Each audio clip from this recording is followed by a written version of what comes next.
So I entered the classroom, and sometimes it's really hard to read those chapters. I get really confused.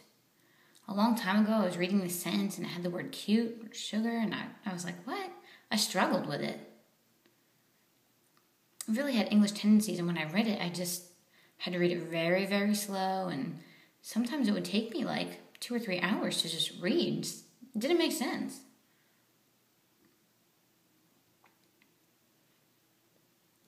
I remember when I entered the classroom, we were learning rules, and it doesn't really matter, but the teacher was talking about prepositions. It means, on, under, behind, things like that. And we learned to analyze them, and you really need to ask questions. They tend to have multiple choice questions. We need to answer those, and those are easy. But then you have to read sentences, and they ask you pictures about drawings and charts and pictures and tables. That's where I get stuck. I remember 2 words that looked exactly the same. One was quattro, and the other one was quarto. And when it said really slow, it looked exactly the same when they fingerspelled it. One was spelled C-U-A-R-T-O, and I know that means 4, and the other one was spelled C-U-A-R-T-R-O,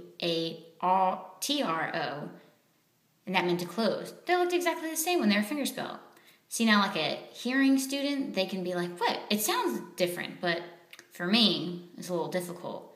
But then I realized, everyone knows their own language differently. G and U, for them, that looks the same. And K and P, it looks the same. But you can't be lazy about it. Just like quarto and quarto. I was like, oh, now I get it. I'm actually going to tell you, the rules that made me understand the language better. I mean, everyone understands language differently, but it's just like la and lo. La is feminine, lo is masculine.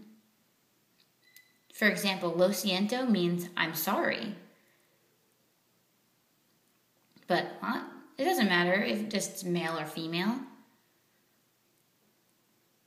If perchance someone came up to me and said, la siento, I'd be like, what? No. I'd feel a little bit confused. What? It doesn't matter. Everyone just needs to understand the language.